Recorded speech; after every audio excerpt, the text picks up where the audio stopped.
G'day punters, welcome to the Bedford J Series truck project. Yes, I have a lot of projects and a few more will go up here, but that said, this is a beauty. I'm about to do a crowdfunding to pay for the purchase of it, but in the meantime I do have it and the guy is expecting me to pay. There just isn't a great big rush on it.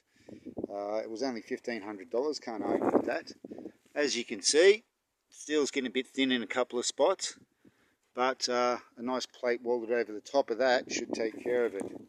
A few of the rivets we're going to need to be welded out. I'd love to hot rivet them back in, but one, I don't know how to do it, and two, I don't know how to do it. So it's going to need new rubber, as you can see. I'd love to 4x4 it somehow, so I'd be looking, if anyone's got a front diff off an old Bedford, let me know and I'll go looking for a transfer case next. As you can see, she's a 2-speed diff. It will need a couple of bits fixed up. As you can see, the rust has gotten through that bit, so that's going to be a new C-section. Oh yeah, definitely a new C-section for that bit. There's the tray off it. She's a rugged old tray. I would like to mount a winch somewhere in there, probably up high I dare say, which means I'm going to have to reinforce the headboard a little bit more. I would like to remove the deck, but that does look pretty good. If I can sandblast the timbers and just replace a few dead ones, I'd be quite happy with that. But that should get me around a bit better. I've actually got a friend who's got a pop-top caravan saved for me that will fit nicely on the back of that. Oh, happy days. The drawbar on the caravan is stuffed, but I'll get to that in another part. This is only part one. But as you can see, the interior is dead sexy. It runs and drives. It doesn't really stop at the moment. Something to do with the brakes, which are hydraulic and typical Bedford. Not that great to start with. It's got a shitload of springs in the back, so she can carry some weight. If we go around the other side, it states it can carry 8 tonnes. However, the compliance plate, there you go, 8.84 tonnes.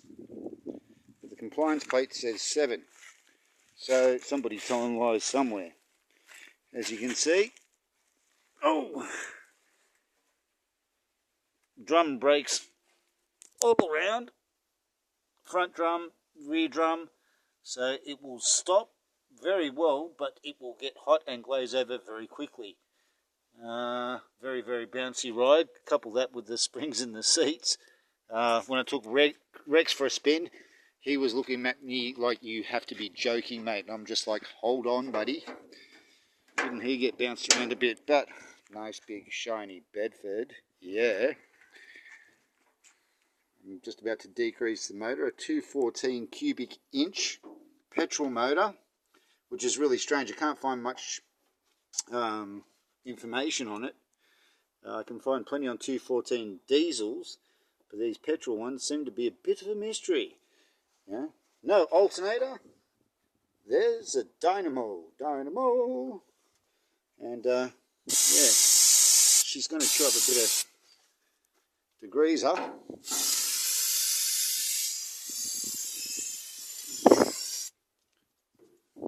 But I reckon I'll have it clean and purring at some point. I need to talk to Sam, a mate of mine, where my bus still maybe is. It may end up getting a 327 transplant, but I've got to get the bus out of Sam's place to start with, poor bugger. Yes, Sam, I'm on my way. Hold on, I'm coming. Much love, guys. I know I've got a lot of projects, but it's sort of keeping me busy while I'm trying to do my First Nations advocacy stuff. But that's another story. Stay tuned for part 2.